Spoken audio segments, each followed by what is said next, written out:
explaining why this search for this white vehicle. So we have information of a white vehicle that was in the area either during the time frame of the homicide or around the time frame of the homicide, and we are just wanting to talk to the individuals who are in that vehicle.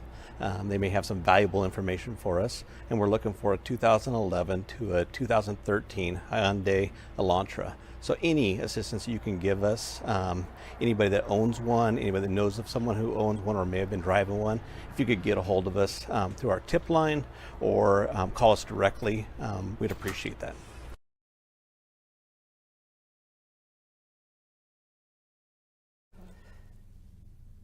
Good morning. My name is Roger Lanier. I'm a captain with the Moscow Police Department. I'm in charge of the Operations Division. And today is December 12th, Monday, and I want to give you an update on the King Road homicide investigations, at least the information that we have to this point. Over the weekend, investigators still continued to sort through numerous tips, calls, and online tips in regard to this investigation. There's been a lot of questions about the white car that we've been interested in. We're looking for that car because we believe through our investigation that that car was in the area during the time of the murders, and we also believe that the occupant or occupants may have seen something. They may not know they have seen something. So we specifically want to talk to them, and we want to know who they are and what they might know or might be able to contribute to the investigation.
University of Idaho is working to create a space on campus to memorialize Xana, Ethan, Madison, and Kaylee. The outdoor space will be a place for quiet reflection and remembrance. U of I is letting the community submit designs and ideas for the final design. Landscape design and architecture students will work to draft concepts later this fall for the garden space. This is video of the crime scene there that is now boarded up and roped off and even fenced off.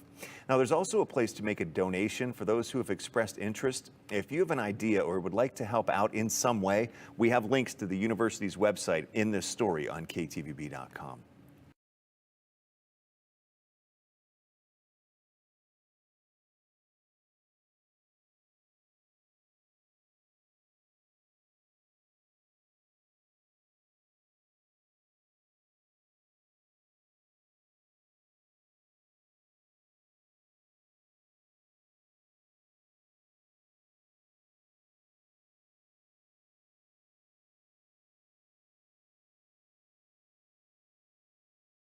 The community of Moscow and this home on King Road are forever tied to the murders that took place inside.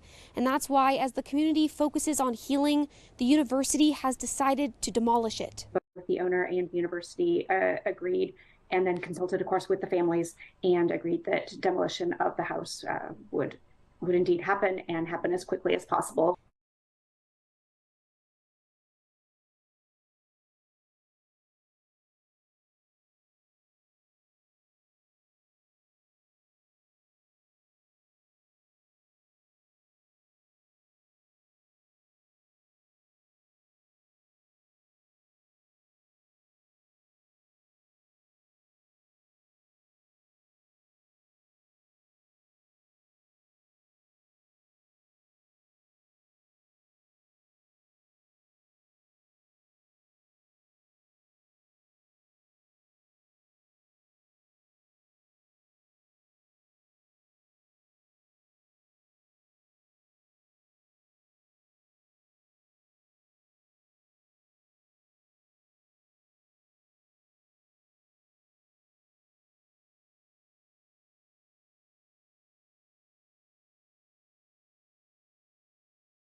Reverend, thanks for taking the time to see me on such short notice. Of course, Detective, please. It's a very interesting building. This was the first. Built it in 1980. The rest of the campus grew around it. Now, I remembered you, of course. People of this state owe you a great deal. Not as much as they owe you. Charitable organizations, education initiatives. Thank you. We're very proud of our ministries. I don't do as much preaching as I used to. But the legacy program is more my focus now. The things like the state policeman's charity. What did you want to talk about, son? The Wellspring program. Mid-'80s through the early '90s. You remember that? Well, of course I remember. Oh. I'm trying to locate old personnel, faculty, but I'm having a little bit of trouble acquiring names. Well, the program was shut down officially, maybe 10 years ago. I never had much ground contact with it, but it involved a number of private schools, enterprises, you understand, that would adopt our standard of curriculum and, in return, receive tuition reimbursement for underprivileged students. You got any files? Any list of faculty? Well, that's what I'm getting at, is that these were private institutions, so you'd have to track down their administrators, I believe. That's the thing. See, all the schools dissolved with the program. And I'm trying to find some tax info, but there were religious exemptions. Well, there's our archives, of course. We did lose a lot of files. We had some flooding of subfloors. But, you know, I think I should put you together with one of our clerical workers and see if they can't help you find something. Thank you. Listen, before you do that, former deacon of yours, Austin Farrar. That was very, very unfortunate. Yet he was dismissed. Evidence had accrued. It became apparent that Austin had implemented certain funds. Well, embezzling is the word. We elected to handle it internally rather than pursuing formal charges. And then he had his accident. I'd heard he had taken it hard, drinking. I've seen more souls lost down a bottle than any pit.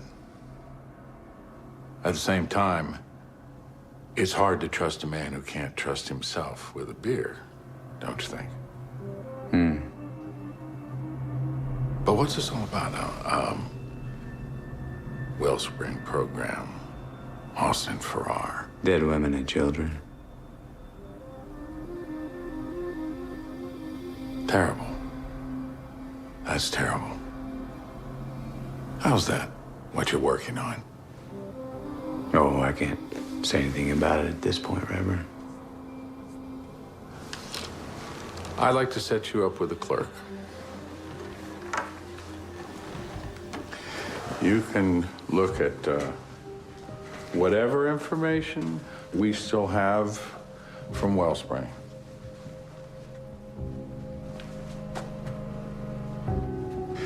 Why'd the Wellspring program shut down, Reverend? It couldn't sustain its costs.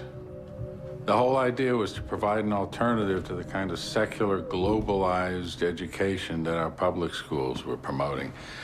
When we get the school voucher program instituted, we'll reintroduce the idea.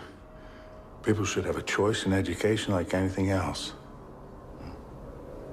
Steve, would you show the detective to our old archives for outside ministries? Yes, sir. I'll call ahead. I'm gonna come back for that. Reverend, thank you for your time today. Godspeed, detective. You'll be in my thoughts.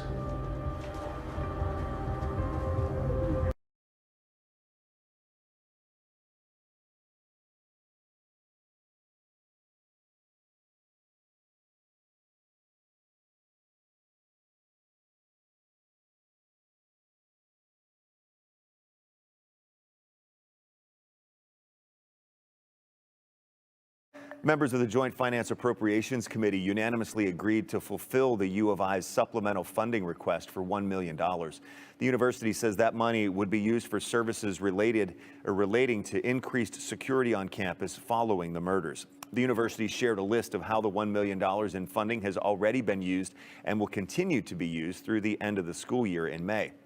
Several $100,000 has already gone toward Idaho State Police, their meals and lodging, third-party security, increased campus security, crisis media consultants, and consultants for a review of campus security and policies. The University of Idaho will get $1 million in state funding to cover costs related to the murders of 4 students in Moscow last year. That is according to the Idaho Statesman. Ethan Chapin, Madison Mogan, Xana Kernodle, and Kaylee Gonsalves were all killed in November. In the weeks after, extra resources and help were provided by the university. Lawmakers reportedly approved the money after Idaho Governor Brad Little recommended it. This funding is separate from the $1 million that Governor Little pledged to provide for the investigation into the killings. That investigation did lead to the arrest of Brian Koberger, who's in the Latah County Jail, waiting for his next court date in June.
Hey guys, Dave Dale coming to you live from one of two open houses today here at 108 North Blaine. I did one for people to be able to make it here, say during their lunch break, and then another one evening 5 to 7. So if you'd like to, come walk through. Beautiful little place, hasn't been on the market in 40 years. Corian countertops, little pocket doors. Definitely needs some updates and love and some paint, so bring your ideas so you can customize it and make it yours. We will have masks. We will have, I'm able to step out too because I live right across the street, so it makes it super convenient. So look forward to seeing you today. Come see me, 108 North Blaine. Hope everybody has a fantastic hump day and you're wearing your camel coats. Talk to you guys soon.